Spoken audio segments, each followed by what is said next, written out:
दियो बाल्दाखेरि शुभ हुन्छ भन्ने हाम्रो धार्मिक मान्यता छ। त्यसैले गर्दाखेरि यो परम्परा हाम्रो पुस्तौं पुस्तादेखि कायमै छ। त्यस्तै गरी दियो बाल्नु वैज्ञानिक हिसाबले पनि राम्रो मानिन्छ, तर कहिलेकाहीँ राम्रो हुँदा हुँदै पनि तरिका मिलेन भने यसले केही नेगेटिभ असर पनि नगर्ला भन्न सकिन्न। दियो बाल्नुको विभिन्न मान्यताहरू हुन सक्छन्। त्यसमध्ये उज्यालोले दुःख भगाउँछ भन्ने एउटा विश्वास पनि रहिआएको छ। त्यसैले हामीले कुनै शुभ कार्य गर्न अगाडि दियो बाल्छौँ।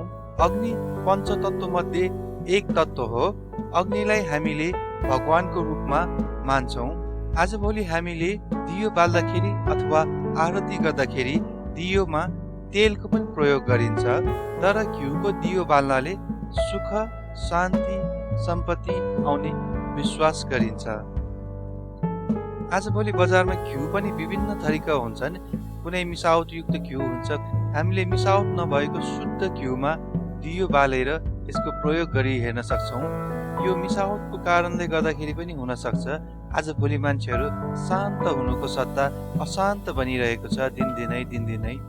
त्यस्तै गरी अब हामी वैज्ञानिक कारणहरू पनि केलाउँ है त। वैज्ञानिकहरूले के भन्छन् भन्दाखेरि घिउको दियो बाल्दाखेरि यसले वातावरणलाई नै शुद्ध पार्छ।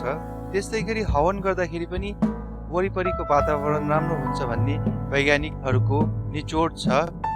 दियो कुन दिशामा बाल्दाखेरि राम्रो हुन्छ भनेर भन्न अगाडि म आफ्नो जीवनको एउटा अनुभव सुनाउँछु। एउटा समय थियो जुन समयमा हामी नेपालीहरूलाई पनि कोरोनाले सताइरहेको थियो। चारैतिर लकडाउन थियो, चारैतिर भय डरको वातावरण थियो। त्यो बेला भविष्यको कल्पना गर्दाखेरि अन्धकार र डर मात्र देखिन्थ्यो।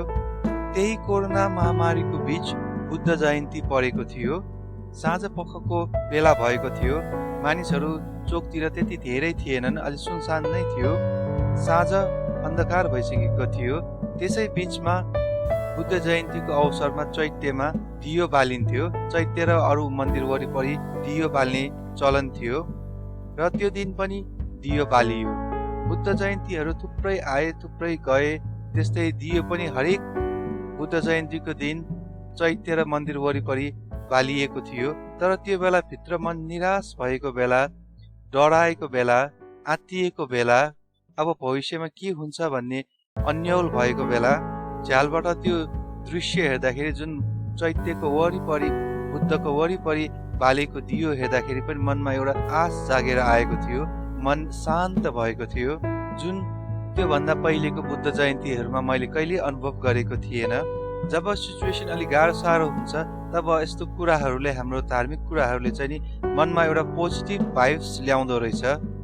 त्यस्तै गरी दियो भनेको पूर्व दिशातिर फर्काउनु पर्छ भनिन्छ।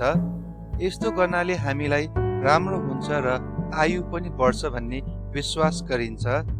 त्यस्तै गरी दियोलाई पश्चिमतिर फर्काएर राख्नाले दुःख बढ्छ भनिन्छ। यो भयो पूर्व पश्चिमको कुरा। अब दियोलाई दक्षिण फर्काउँदाखेरि धनको हानि हुन्छ भन्ने विश्वास गरिन्छ। त्यस्तै गरी उत्तरको बारेमा चाहिँ मैले खासै सुनेको छैन। यदि तपाईहरूलाई दियोलाई उत्तरमा फर्काएर बाल्दाखेरि के प्रभाव पर्छ त्यसको भन्ने थाहा छ भने कमेन्ट गर्नुहोला।